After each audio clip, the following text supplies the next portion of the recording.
Hey everyone, welcome back to our channel. Today I'm going to show you how you can change your folder icon or any app icon into your Windows 11 in a very simple way.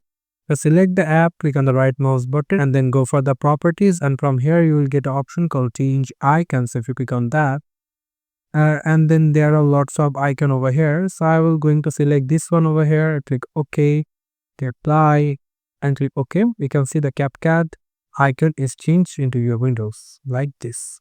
If you want to change them as well, then click on the right mouse button, then go for properties, click on change icon. And now I'm going to choose which one I'm going to choose. I'm going to choose like this one.